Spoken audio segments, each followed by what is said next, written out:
And ఇంకొకడు ఉన్నాడు, అడుక్కున్నాడు, నాకు ఒక్కసారి కొట్టేసి గెలిపిరా, ఒక్క ఛాన్స్ అని. పవన్ కళ్యాణ్ ఒక్క ఛాన్స్ ఇస్తే ఆడవాళ్ళ తలరాతలు మార్చేస్తా, కనిపించకుండా పోయిన 30,000 మంది ఆడవాళ్ళని తీసుకొచ్చేస్తా, తర్వాత మన వాలంటీర్లు నా అక్కా చెల్లెళ్ళు అందరినీ 10,000 పెంచి మిమ్మల్ని అందరినీ దీవిస్తా అన్నాడు.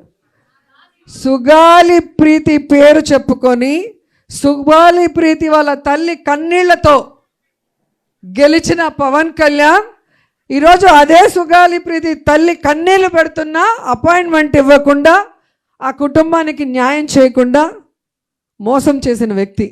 తెలుగుదేశంలో జరిగిన ఇష్యూని, సుగాలి ప్రీతి ఇష్యూని మన ప్రభుత్వంలో తీసుకొచ్చి అంత ఇష్యూ చేశాడు.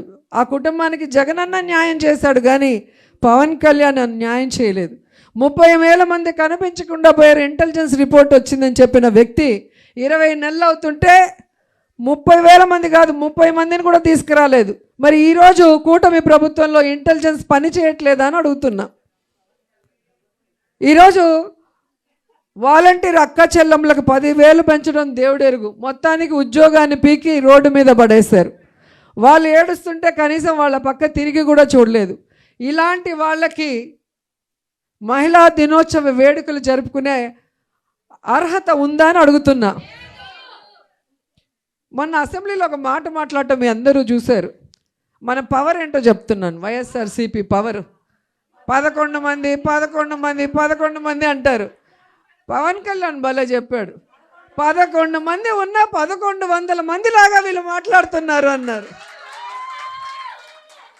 సో కూటమి ప్రభుత్వం తెలుసుకోవాల్సింది, పంచ పాండవులు కూడా 5 మందే, కానీ 100 మంది కౌరవుల్ని ఎలా మట్టు కరిపించారో మన వాళ్ళందరూ కూడా జగనన్న ధైర్యంతో, జగనన్న ఇన్స్పిరేషన్తో ఎంతమంది ఉన్నామన్నది కాదు, బుల్లెట్ దిగిందా లేదా అనేది ఇక్కడ సైలెంట్గా ఉన్నాం కదా. మెగాస్టారు, మెగా ఫ్యామిలీ, మేము సాఫ్ట్ టార్గెట్స్, వీళ్ళని ఏ రాయిచ్చు కొట్టినా మూసుకొని కూర్చుంటారు అనుకోకండి. ఎలా రియాక్ట్ అవుతామో, ఎట్లా రియాక్ట్ అవుతామో మాకు కూడా తెలియదు. స్థానాన్ని పరీక్షించద్దు, చేతిలో సెల్ ఫోన్ ఉంది, పిలిస్తే డబ్బులు ఇచ్చి పిలిపించుకునే మీడియా ఉంది అనే వాళ్ళందరూ దయచేసి మా జోలికి రాకండి. బయట ఫ్యాన్స్ ఎవరో ట్రోలింగ్ చేస్తే మాదా బాధ్యత, వెళ్ళి వాళ్ళతో మాట్లాడుకోండి, వాళ్ళ మీద మీరు ఏమైనా యాక్షన్ తీసుకోండి. మేము చెప్పాల్సింది ఏ రోజో చెప్పాం.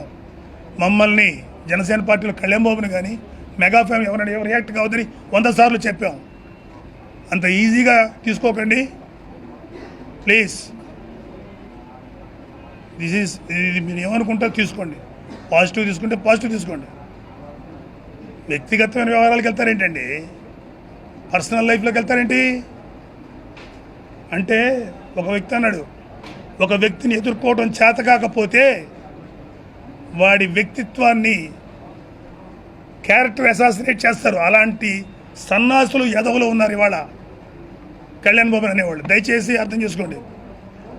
మీరు అనుకున్నంత ఇది కాదు కళ్యాణ్ బాబు తప్పు చేస్తే పబ్లిక్ బహిరంగంగా నిలబడి నేను ఈ తప్పు చేశాను ఒప్పుకోగలిగే దమ్ము నా మొగాడు, నా తమ్ముడు.